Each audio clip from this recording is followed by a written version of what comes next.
Hi, my name is Jackson Ravens. I'm the Executive Director of the Washington State Democrats. I'd like to thank you for taking the time today to watch this video on the 2012 Washington State Democrats Precinct Caucuses. The caucuses are going to be held on Sunday, April 15th, and they're going to start at 1 o'clock. If you want to know exactly where your precinct caucus is going to be held, you should go to the state party website, www.wa-democrats.org. That's www.wa-democrats.org. On that site, there's a lot of great information about the precinct caucuses. There's also a precinct caucus locator, which will allow you to enter some information, and it will help direct you to the right place for your caucus on Sunday, April 15th.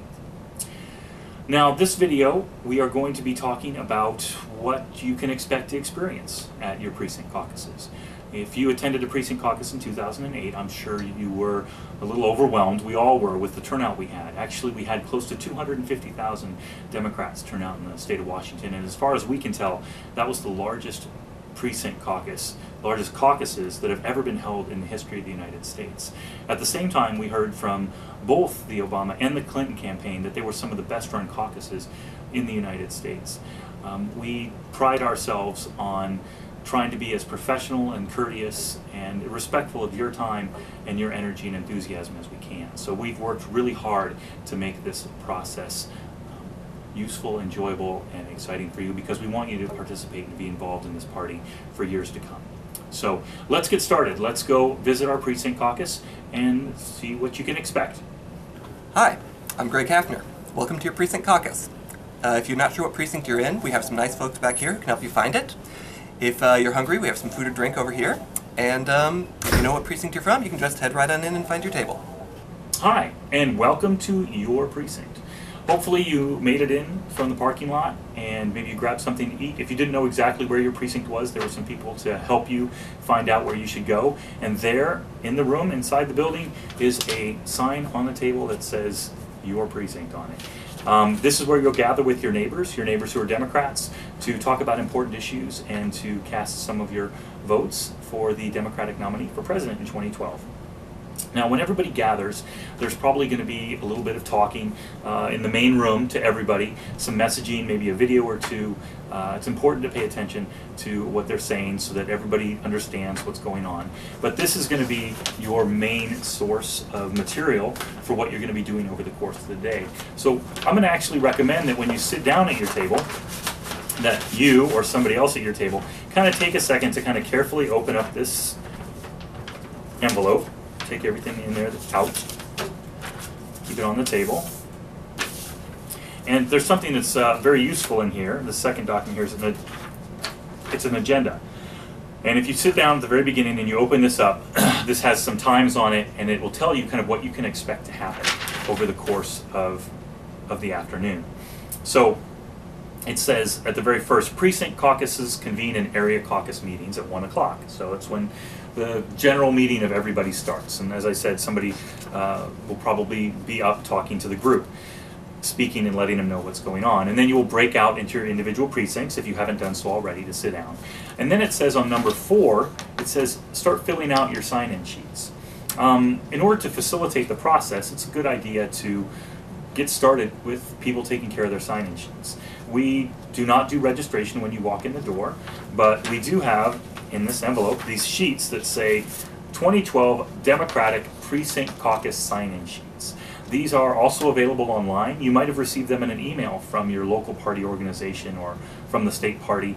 And if you filled this out ahead of time, that is fantastic, because that really speeds up the process. But if for some reason you haven't, there are some blank copies inside of your envelope. And so we encourage you as soon as you can to get one of these sign-in sheets out, and there should be a pen or two either on your table or in your envelope. Oh, there's a pen right there. And to start filling it out. It's really important that you fill out as much, if not all, of the form as you can, so that we can get in touch with you later as things go on. There's one section down here at the bottom that says, do not complete this section. So we encourage you to skip that. We'll deal with that one a little bit later. So get started on this stuff. I'm going to put this back in the pile of materials we've got. So, first 15, maybe 20 minutes have passed. The person who's the area caucus coordinator, who's been managing the process so far, has spoken a little bit. You've filled in some of your sign-in sheets around the table. The next step is to get down to business, and your area caucus coordinator, the person who's running the big room, will say, all right, now let's get started with your precinct caucuses.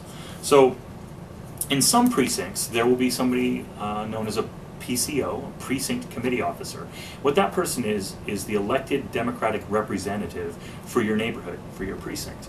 And that person was elected in the primary elections of 2010, and they serve until the end of 2012.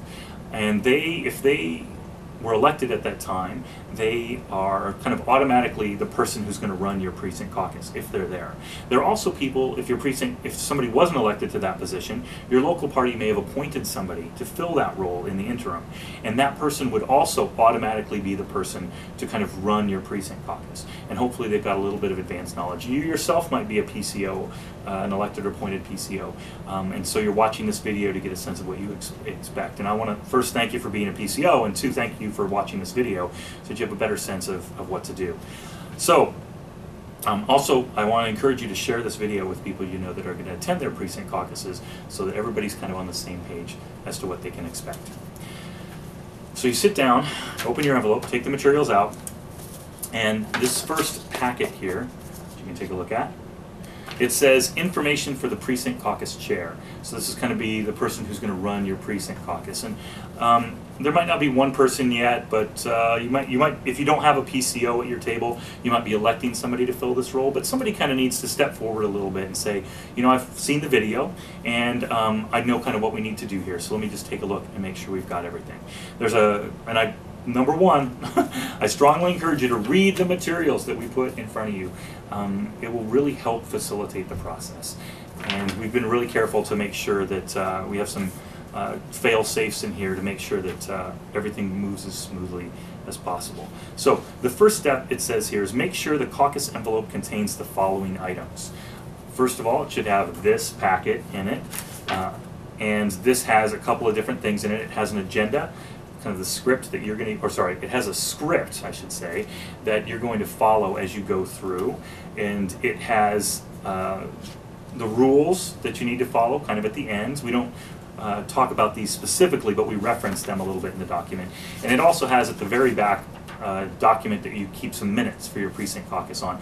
This allows us to keep track of what happened at your precinct caucus if we have to go back and check on some things. So this is document 1 in your envelope. Document 2 is going to be the agenda that you might have pulled out a little bit earlier and put on the table so that you have a sense of exactly what's going on. There are 22 steps on here. Don't worry about that. It's very detailed, and we want to make sure that everybody understands exactly what to expect next, and that we all follow the same process as we move through things. The third thing on the list is the sign-in sheets. Again, hopefully you have filled these out already. If not, make sure you pass them around the table and everybody gets a chance to fill one out. There should be enough pens in your packet. If you're missing, let's say, like for example, I have 4 sign-in sheets in my envelope, and that number was determined based on the size of this precinct. Perhaps I need a couple more because I have some extra people at my table. Just raise your hand, let your area caucus coordinator, the person who's running the show, know, and somebody will bring over some extra copies for you. They should also have some copies in Spanish if you would appreciate those. We have those for you. Make sure you get those signed in. Other documents to have, kind of lay these out. Some donation envelopes for making contributions. These are for the state party. There might be some for your local party organization as well. We will ask you to make a contribution if that's possible. We can really use your help this year. We've got some tough elections up and down the ballot, and it makes a huge difference. The key is that you fill out all the information that's required. And it's also important to know that there's no fee for participating in the precinct caucuses whatsoever. We're asking for a contribution, and that has nothing to do with your participation. So there should be some donation envelopes in there for you. Very good. The next thing, number 5 on the list, is called a delegate allocation worksheet and chart. This document it's this long legal size document. We're going to dive deeply into this one. and it is kind of how we allocate the delegates in your precinct. A little bit of math, can be a little bit tricky, but we're going to work through it carefully so that everybody understands what's going on. It's one of the reasons why watching this video ahead of time is so important, so that you kind of know what to expect and how to take care of it. Next, you will have some certificates of election. Depending, there's a couple blue ones and a couple yellow ones. There should be an equal number of these in your envelope. Now we have 2 blue and 2 yellow. What that means for this precinct is that we are going to be electing 2 delegates and 2 alternates. And you can make sure that you have the right number of these in your envelope if you take a look at the front of the envelope. And it should say 2 delegate precinct. So you're going to be electing 2 delegates, you elect the same number of alternates. In addition, up here in this right-hand corner, and we don't have one on this envelope yet, but there should be a sticker that lists your precinct name and the county and legislative district that it's in, and also the number of delegates that precinct gets. This information is also useful if you're filling in your sign-in sheet and maybe you don't know your legislative district. You can look up here on this sheet, on this sticker, and it will tell you. So, you've got this array of materials. I strongly recommend for you to kind of place them out where everybody can kind of get a look at them. You should also have some pens in your envelope, and you should also have some small pieces of paper that can be used for elections later on. So I've got some samples here. So that's page 1. Just kind of checking to make sure you got the materials started. Now, on the second page, it talks about a couple other things that might be in your envelope, and I want to stress that they're not necessarily going to be in there, but they could be in there. One is called a surrogate affidavit form. Now, let me start by saying there are no proxies at the precinct caucuses. It's against the rules that we've been given and that we passed. So the surrogate affidavit form is basically for individuals, and I've got a copy of it right here. Individuals who are unable to attend for specific reasons. And there are 3 specific reasons, and I'll read it right here. It says, I'm unable to attend the precinct caucuses because of 1, my need to participate in observance of my religion, 2, I have responsibilities related to military service, or 3, I have a disability that does not allow me to attend the precinct caucuses. So there might be in your envelope a couple of these surrogate affidavit forms, and they've been filled out, and we've made sure that they're in the right precinct. And basically what it says is it lists the person's name and their contact information, and it says what candidate they're supporting, and then at the very back it says whether or not they wish to be considered as a delegate, to run as a delegate, I should say, in this precinct. The reason these forms are important is this basically counts as another person at your precinct caucus. This person has gone to the effort of making sure that they filled this out and that they turned it in and that the state party has gotten it to you. So you need to count this person's vote when you are tallying your votes for how delegates will be allocated. You also need to take a look on the back and see if they are interested in running as a delegate.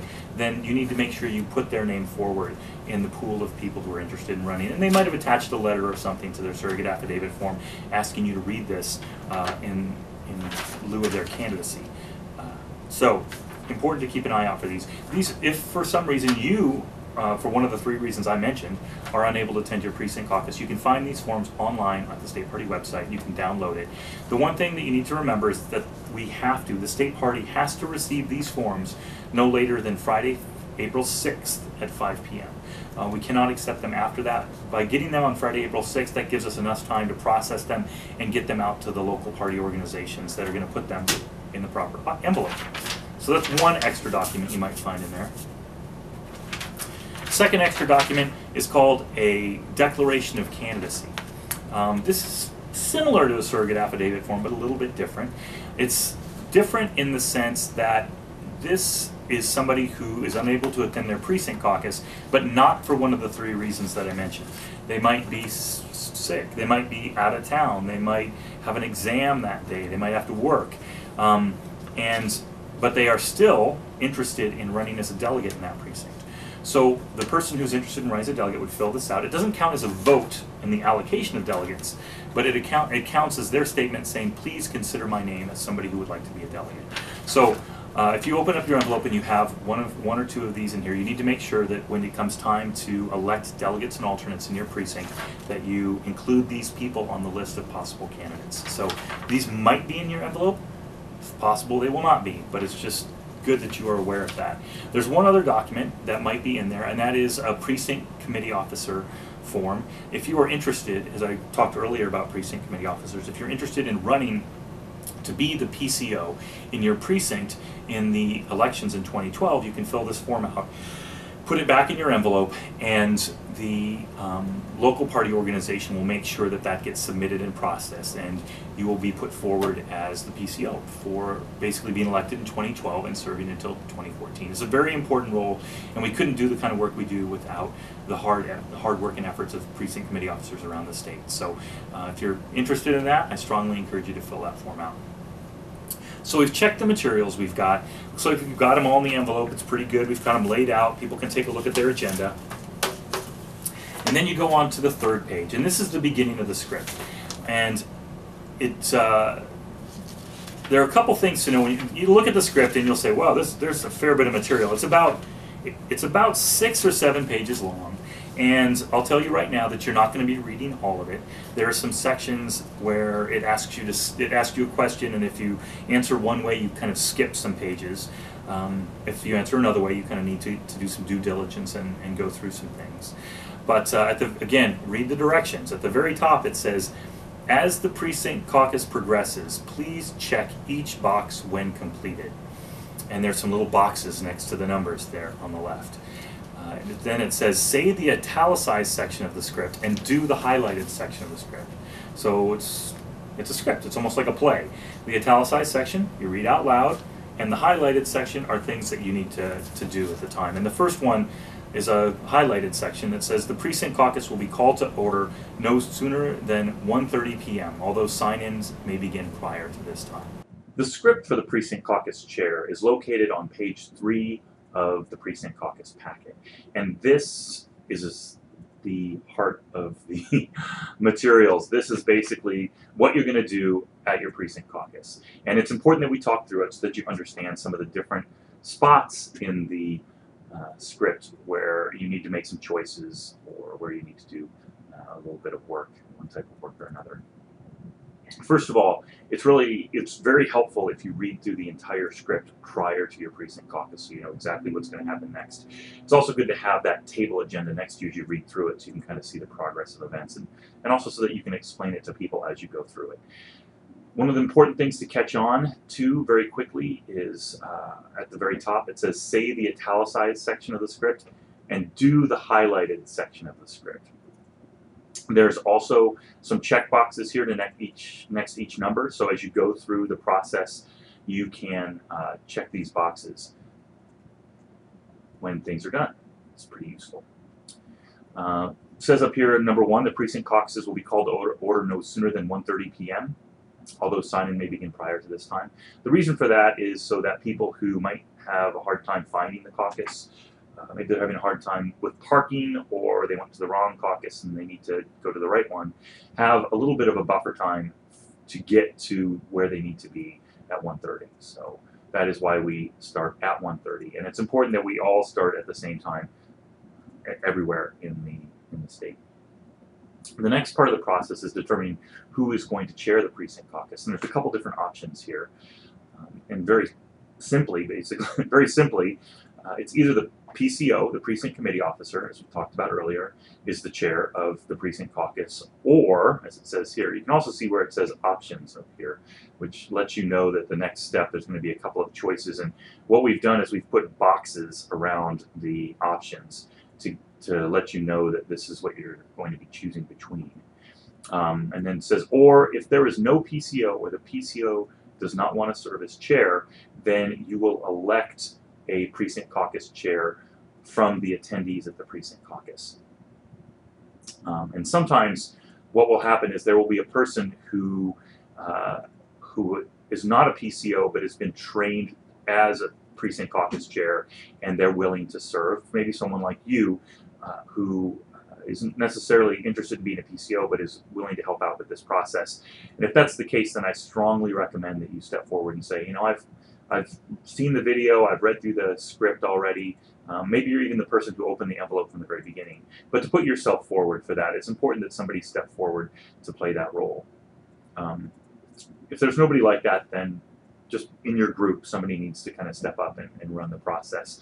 And just elect the precinct caucus chair. Everybody gets a vote. Anybody who's interested throws their name into the hat, and you go from there. Step 3, read the following information on the campaign volunteer program. This is really important. We're doing some fantastic work over the course of the next few months. This is definitely one step in many, but it's a very important step to get people involved and engaged in some of the grassroots organizing that we're going to be doing, some of the work that OFA is going to be doing, and the different campaigns that we've got in this state.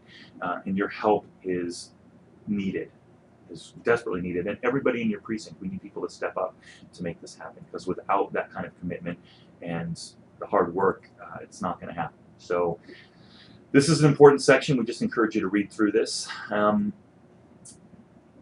And on the sign-in sheet, you'll notice there is a box that you can check that says, yes, I'm interested in helping out and being a campaign volunteer. So if you want to at this point, you can actually double check with people, and if people want to check that box, give them back, make sure that they do that on their sign-in sheet.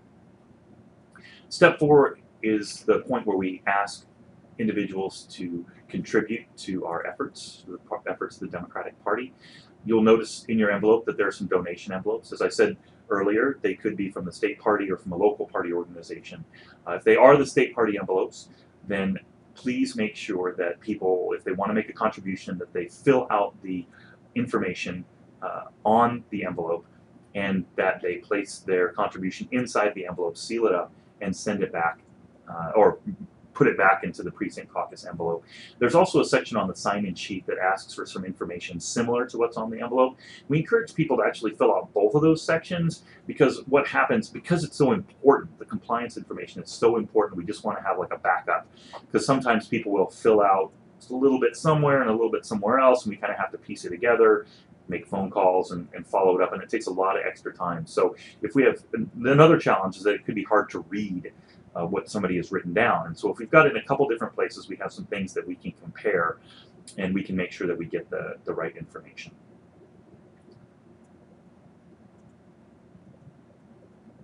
And just remember, during this compliance and during this process of asking and collecting donations, that you are representing the state party. So it's important that the contributions are collected and reported properly. Step 5, make sure that the sign-in sheets are completed and collect those.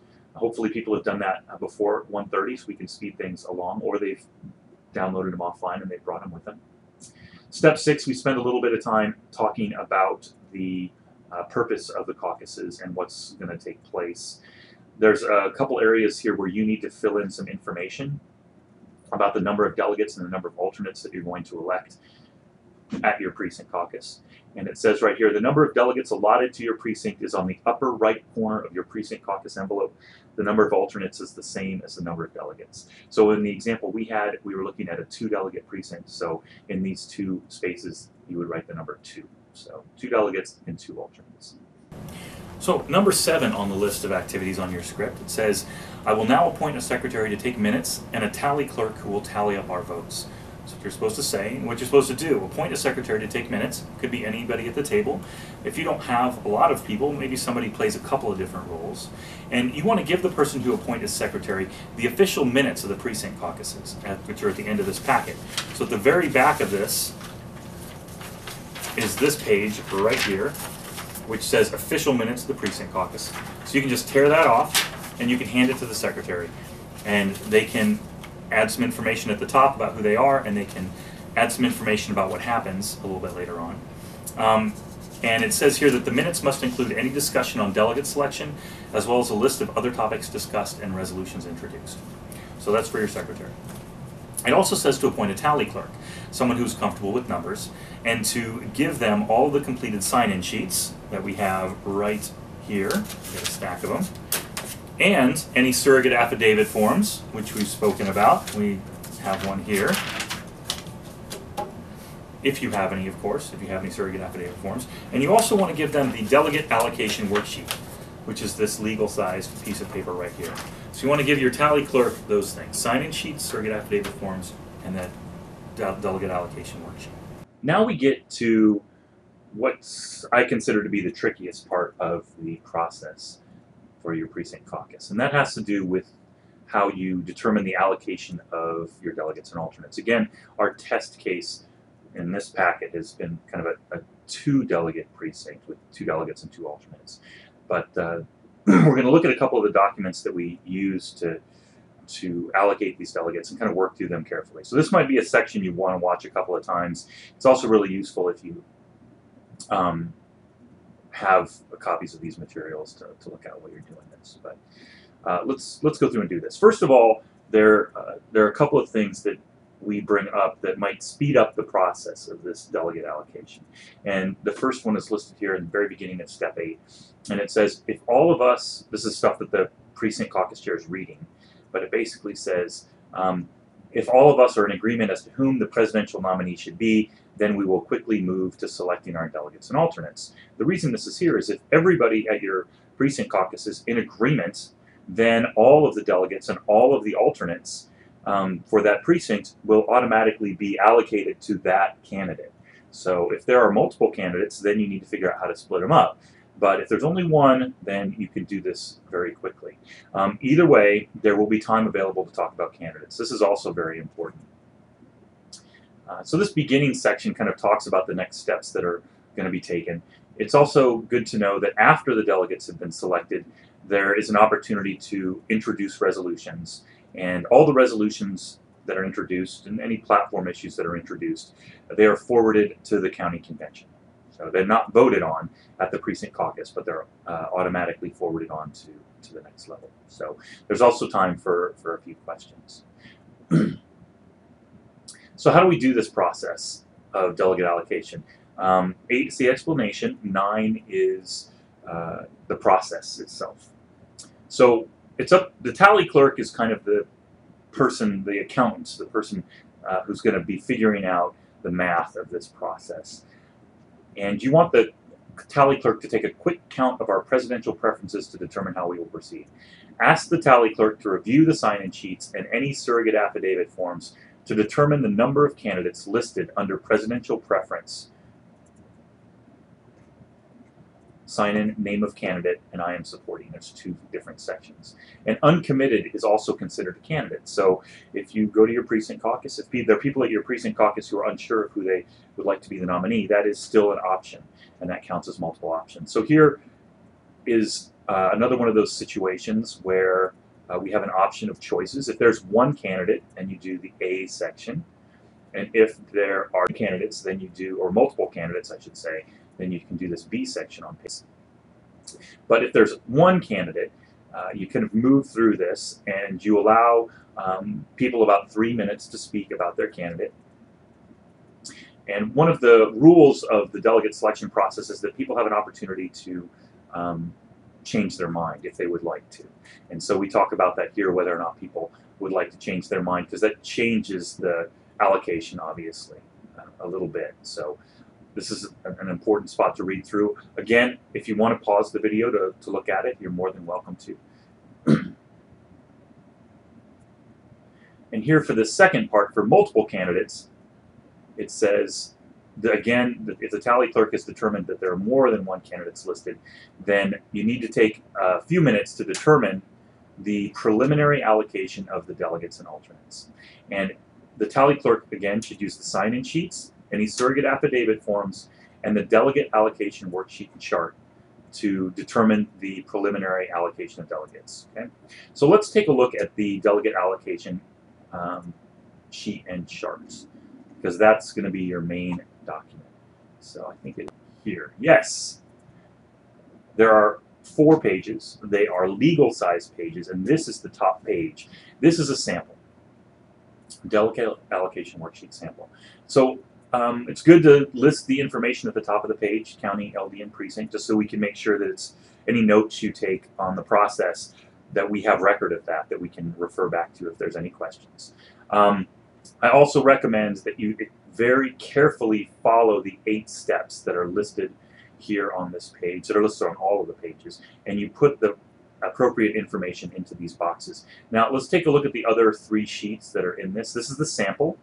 The second sheet is the preliminary allocation. So if you have multiple candidates in your precinct that are being nominated, you need to do a preliminary allocation to figure out how the delegates would be allocated. And then you give people a chance to, you let them know the results, you give them a chance to change their mind if they so desire, and then you do a, sorry, it's just jumping so much. You do the official allocation, the final allocation. After people have had a chance to, if they so desire to change their mind, then you recalculate the numbers and you determine the exact allocation of delegates.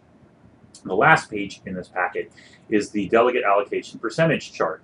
And this is what we have in your envelope in lieu of calculator, because basically you use this to cross-reference these numbers, and that will give you a percentage that you can use to on the sheets to determine the allocation. So we're going to come back to this in a second as we work through the example that's on the first page. So let's go back to that first page, the sample.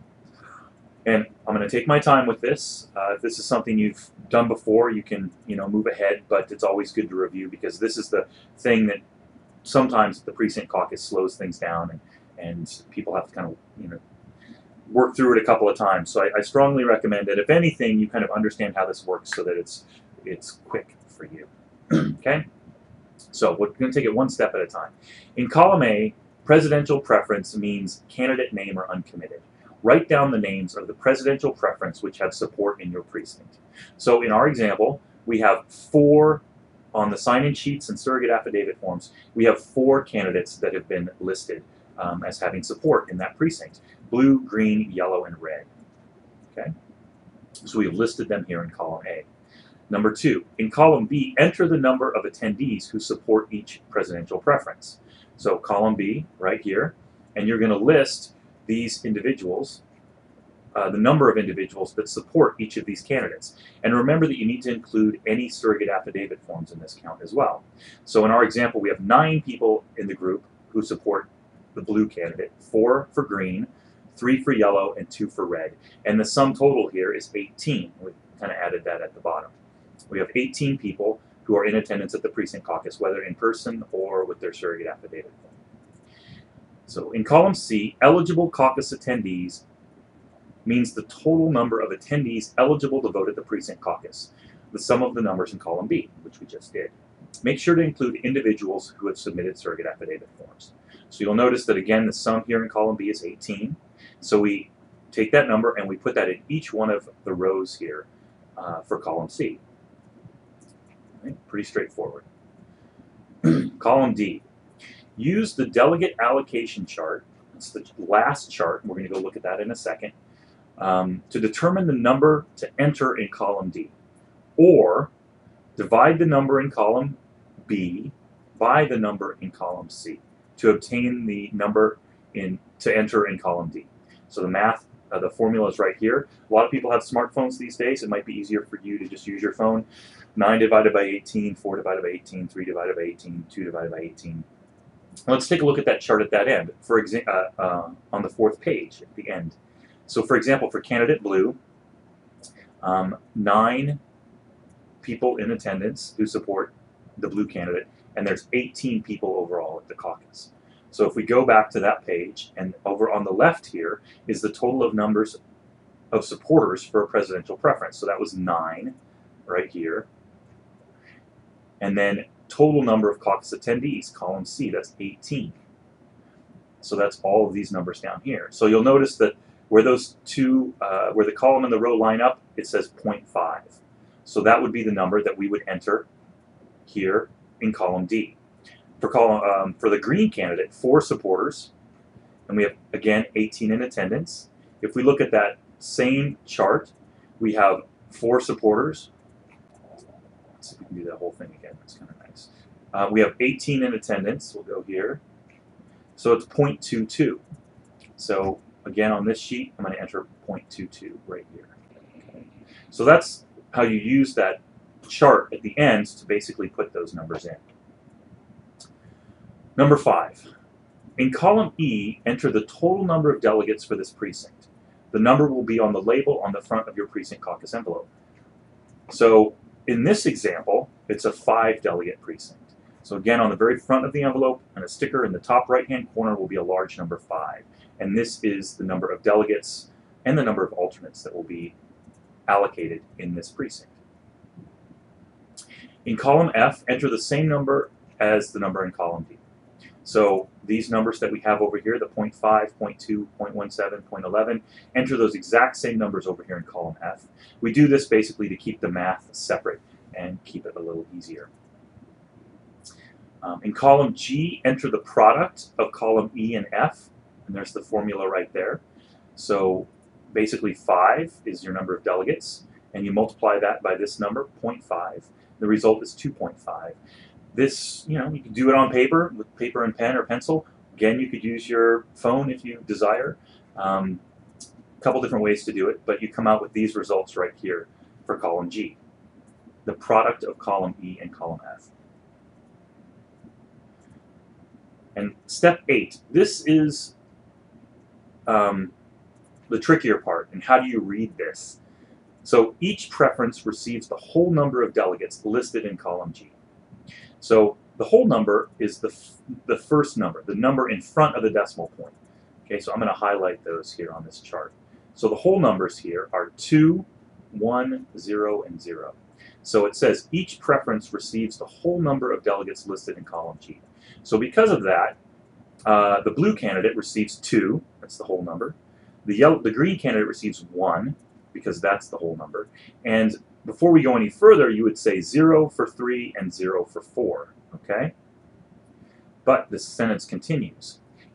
After you do the whole number, if there remain any delegates not allotted, these delegates will be allocated to the preference having the highest number to the right of the decimal point, beginning with the highest number and working down till all remaining delegates have been allotted. So if we did the whole numbers first, remember we're in a 5-delegate precinct, so if we did the whole numbers first, we've allocated 2 for candidate blue and 1 for the green candidate. So blue gets 2 delegates, green gets 1, so it's 3 delegates. So that what that means is that of the 5 delegates, there are 2 delegates remaining that need to be allotted. So how are we going to allocate these 2 delegates? So you're going to take a look at the numbers to the right of the decimal point. So we have 0.5, 0.1, 0.85, 0.55, and we have 2 delegates left. So whichever number to the right of the decimal point is the highest, and in this case it's 0.85, is going to get the first of those remaining delegates. So they're going to get 1 delegate. And the second highest number to the right of the decimal point is 0.55, and so also candidate red is going to get 1 delegate. Okay? So the first thing you do is you allocate delegates based on the whole numbers on the left side of the decimal point, and then you allocate the remaining delegates by the highest number on the right side of the decimal point. Ties are broken by lot, and enter the number of delegates for each presidential preference in column H. Okay.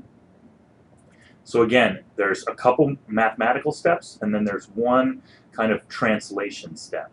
The first one is how many supporters are there for the candidate, and how many people are there attending the caucus, voting at the caucus, either in person or by surrogate affidavit form. You take both of these numbers, you divide B by C, and you put the result here in column D.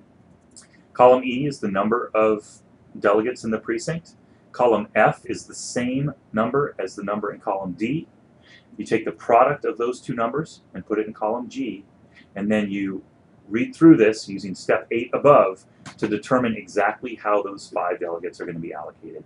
I know that it's a little tricky, but if you work through it a couple of times, if you do practice once or twice, if you listen to this section of the video once or twice, you'll get the hang of it. Things will go smoothly, and not only will you be able to help your precinct caucus, but if there are caucuses around you that seem to be having problems with this, the tally clerk, the precinct caucus chair, can be a great benefit to those people. Remember, there are 4 pages in this sheet, so you need to use those blank sheets for, sorry about that, for the preliminary allocation. You will fill in the table with all of that information, columns A through H. And then for the official final allocation, again, you'll do the same thing if people have changed. and then this fourth sheet is the one that helps you do some of the math in the process. So useful document, important that we follow this procedure and that everybody follows the same procedure when it comes to the allocation of delegates. So this is the language. Again, we go back to that step 9, and this is the language that we use to describe this process, what you're going to do and what you are going to say as you go through the allocation of delegates. Now, it's important to remember in step 10 that any person who arrives after the final preference changes have been made to the sign-in sheets may sign in and vote, but his or her attendance cannot be used to alter the allocation of delegates to the presidential caucuses. Their attendance must be noted in the precinct caucus minutes.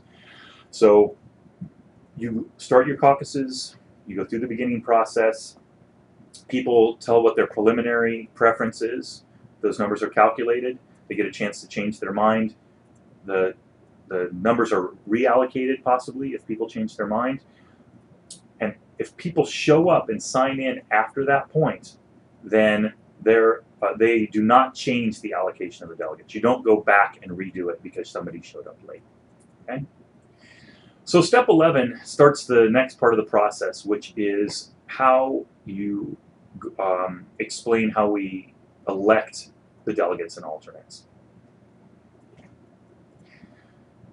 So there are 3 parts of the rules here, and again, if you want to pause this video, you can read through that. And we also have a little section here. If there's just one candidate, then you will nominate as a whole. But generally what you do is, if you break into sub-caucuses to elect your delegates and alternates. So remember in our previous example, we were talking about candidate blue, green, yellow, and red. So blue had 2 delegates, and the others had 1 delegate. So in our example, the 18 people would split up into their groups of the number of supporters they had, and the 9 people that supported blue would elect 2 of their numbers to be delegates. And the number of delegates is the same as the number of alternates. So the blue group, with their 9 members, would elect 2 delegates and 2 alternates out of their number. Okay? It's important to know that voting for delegates shall be done by written ballot. So there should be paper and pen in your envelope, or you can get some from the area caucus coordinator. The reason we do this is just so that we can keep track of stuff in case there's any questions later on.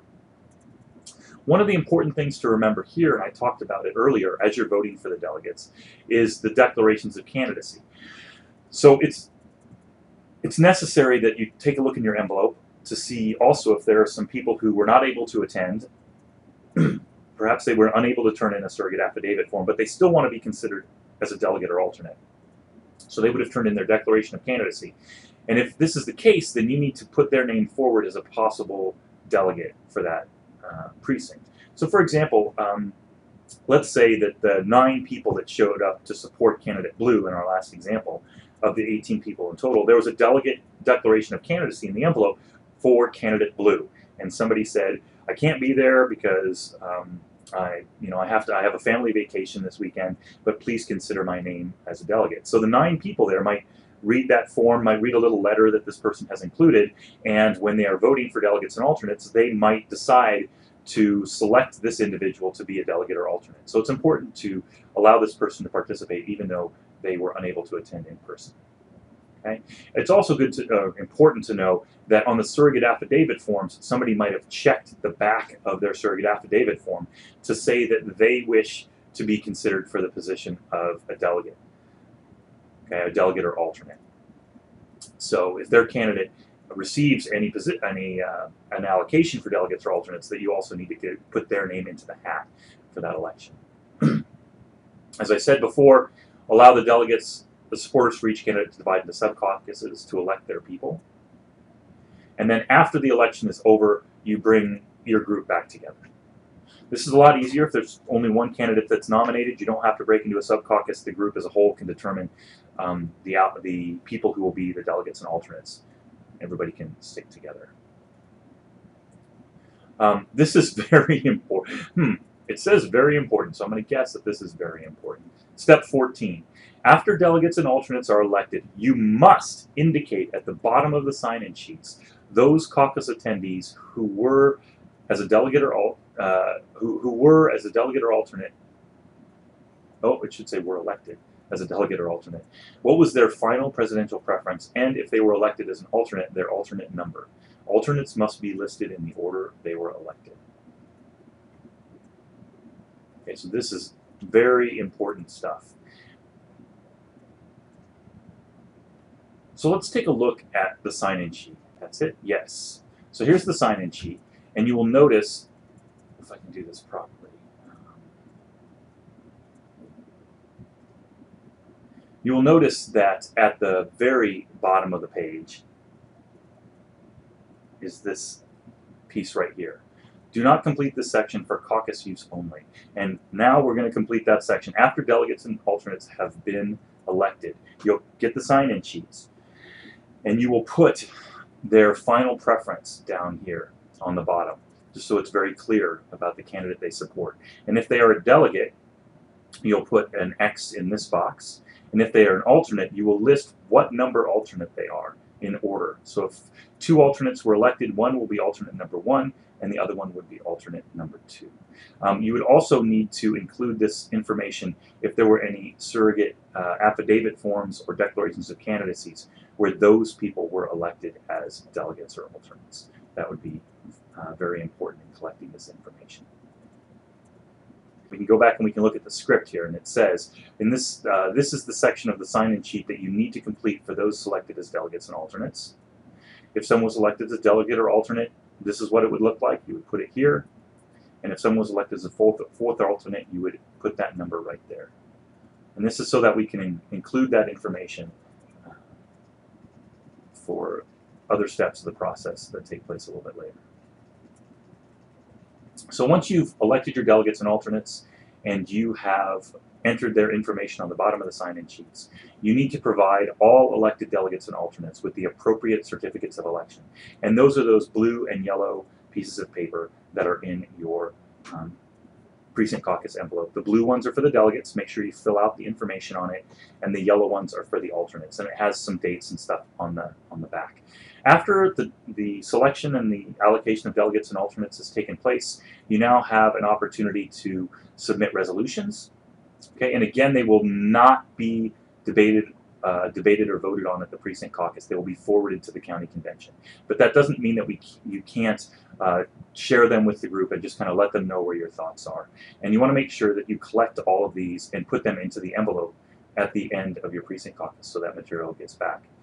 Adjournment, not before 2 p.m. That gives an opportunity again for people who might show up late to participate so that they can be engaged. And then at 2 o'clock, you can adjourn. There might be an opportunity for the area caucus coordinator to call you back together again to say a few final words. But usually what happens is Precinct Caucuses adjourn at different times depending on how quickly they've gotten through the material. And you, as the Precinct Caucus chair, it's very important that you take the time to review the forms from the Precinct Caucus and make sure that the chair and secretary sign the ones that require a signature. So just go through everything, make sure that you've collected it. So now that you've gone through most of these materials, you've elected your delegates, you've elected your alternates, you need to kind of wrap it up. And at the very end here, step 20, it says, very important, on the outside of your Precinct Caucus envelope, make sure to fill out the caucus results label. If you'll notice on the outside of the envelope, right up here in the top right-hand corner, it says caucus results. You want to list the names of the candidates, including uncommitted, who received support at your Precinct Caucus, and how many delegates and alternates were elected to support them. So you'll notice on the left side of this table here, it says candidate. You just want to list the names of those candidates there. And then on the right side, it says delegates awarded and alternates awarded, and you want to put the numbers in there of the number of delegates and alternates. And on the bottom, just total it up.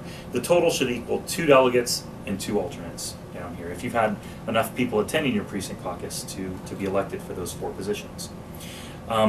This information here makes it a lot easier for us to tally results at the end of the night, and we need to get those done as quickly as possible. So there's a sample of what that label looks like actually in the script that you have here. So after you've done that and you've filled out this caucus results label, you want to make sure you take all the items that you've got. You want to make sure that you collect the minutes from the Precinct Caucus secretary. Here you go. It should have your name and their name on the top of this form. You want to make sure that you collect all the sign-in sheets from the tally clerk, and They should all have the information about how people were elected as delegates or alternates at the bottom. Even collect the delegate and alternate worksheet. Put the agenda, any of these declarations of candidacy in here, especially if these people were elected as delegates or alternates. It's really important that we have these. Again, you might not have these in your envelope, but if you do. The certificates of election you've already given to people who were elected to those positions. Obviously, if you've collected any donations, you want to make sure those are there. And include the script that you had for this meeting as well. Take all these documents and the pieces of paper that you use for your ballots, put them all back in the envelope.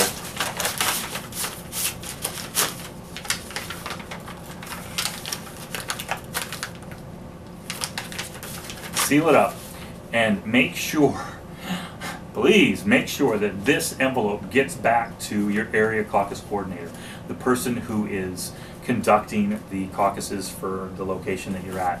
They need to collect these and make sure that your votes are counted. And if everything is tightly packed into one of these envelopes, they'll be able to do that effectively and quickly. So that's it.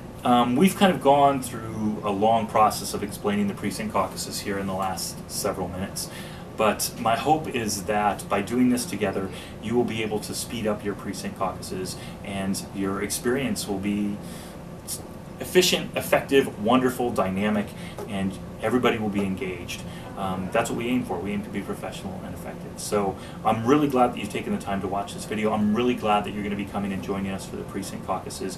If you have any questions at all, first I direct you to take a look at our website. Again, that's www.wa-democrats.org. You can give us a call at the state party at 206-583-0664. We'd be happy to answer any of your questions. So with that, thank you very much. I look forward to your participation on April 15th.